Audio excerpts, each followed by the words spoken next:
हरे कृष्ण।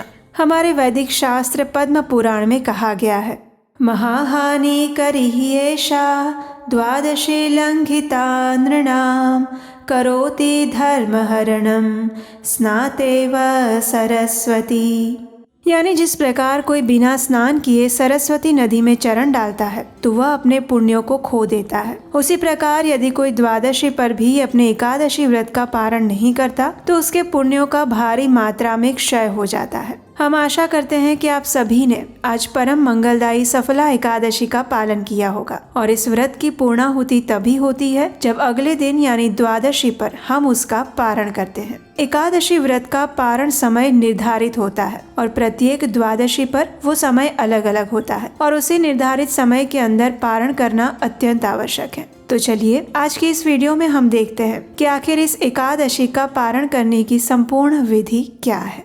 सबसे पहले एकादशी के अगले दिन यानी द्वादशी पर प्रातः ब्रह्म मुहूर्त में उठ जाना चाहिए। स्नान इत्यादि से स्वयं को शुद्ध करके उसके बाद जिस प्रकार आपने एकादशी पर भगवान की मंगला आरती की थी वैसे ही द्वादशी के दिन भी भगवान की मंगला आरती करिए, मंदिर में जाकर करिए या फिर ऑनलाइन उसका दर्शन करिए। उसके बाद तुलसी देवी की पूजा करिए, उन्हें जल अर्पित करिए, उनकी कम से कम 3 बार प्रदक्षिणा करिए और फिर तुलसी देवी के समक्ष बैठकर हरे कृष्ण महामंत्र यानी हरे कृष्ण कृष्ण कृष्ण हरे हरे, हरे राम राम राम हरे हरे, इस महामंत्र की निश्चित संख्या में माला का जप करिए। जब आपके प्रातः कालीन दैनिक पूजा कार्य समाप्त हो जाए तो फिर भगवान को अर्पित करने के लिए अपनी क्षमता अनुसार कुछ स्वादिष्ट और सात्विक अन्न भोग तैयार करिए। उसके बाद उसमें तुलसी पत्र रखकर उसके ऊपर गंगाजल छिड़ककर भगवान को प्रार्थना करते हुए अर्पित करिए। प्रयास करिए कि पारण समय से पहले आप ये भोग बनाकर रख लें।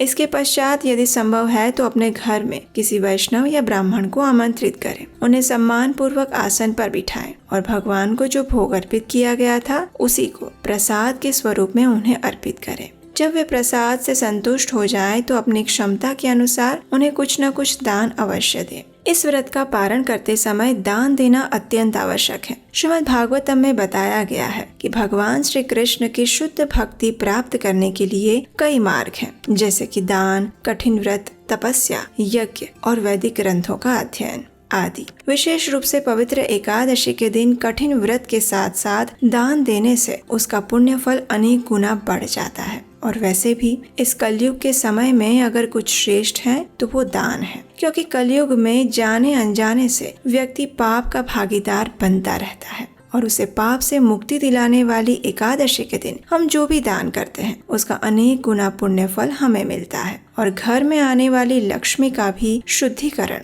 दान के माध्यम से ही किया जा सकता है। और जब एकादशी निमित्त हम कोई दान करते हैं तो घर में लक्ष्मी का निवास रहता है और जीवन में आने वाली आर्थिक समस्याओं का निराकरण होता है। इसलिए प्रत्येक व्यक्ति को अपनी क्षमता अनुसार कुछ न कुछ दान अवश्य देना चाहिए। कई बार घर पर ब्राह्मण या वैष्णव को बुलाना संभव नहीं होता। ऐसे में भगवान को भोग अर्पित करके इसे पास के किसी मंदिर में पुजारी या जरूरतमंद को दे आइए और दान की लक्ष्मी भी मंदिर में दे दीजिए। अगर भोजन देना संभव नहीं है तो सिर्फ मंदिर में जाकर कुछ दान दे दीजिए या फिर गौ माता को घास या रोटी खिलाइए। यदि समय की कमी है और ये भी नहीं कर सकते तो घर पर ही भगवान से प्रार्थना करिए, एकादशी व्रत उन्हें समर्पित कीजिए और अगर ऑनलाइन दान देने की सुविधा उपलब्ध है तो योग्य स्थान पर दान दीजिए। अगर नहीं है तो दान की लक्ष्मी अलग रख ले और जब भी मंदिर जाए तो वहाँ दान कर दे। आपका दान किसी सुयोग्य पात्र को ही प्राप्त हो, इस बात का अवश्य ध्यान रखें,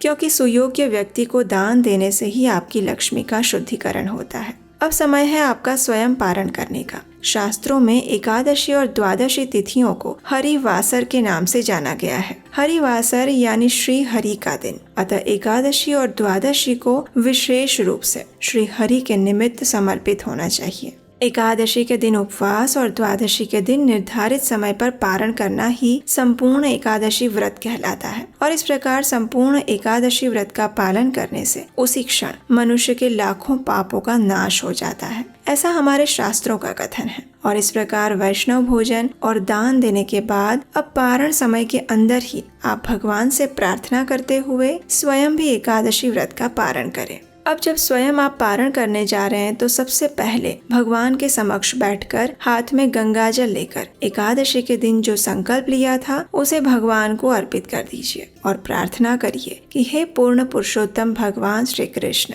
आज सर्व पापों का नाश करने वाली पुण्यमय पवित्र द्वादशी तिथि मेरे लिए प्राप्त है। इसमें मैं पारण करूंगी। प्रसन्नता पूर्वक इसका आप स्वीकार करिए और मुझे आपकी शुद्ध भक्ति और सेवा प्रदान करिए। और फिर भगवान का स्मरण करते हुए भगवान को जो भोग अर्पित किया था उसी प्रसाद को लेकर अपना पारण करिए। इस प्रकार भगवान से प्रार्थना करते हुए एकादशी का फल भगवान के चरणों में अर्पित करिए।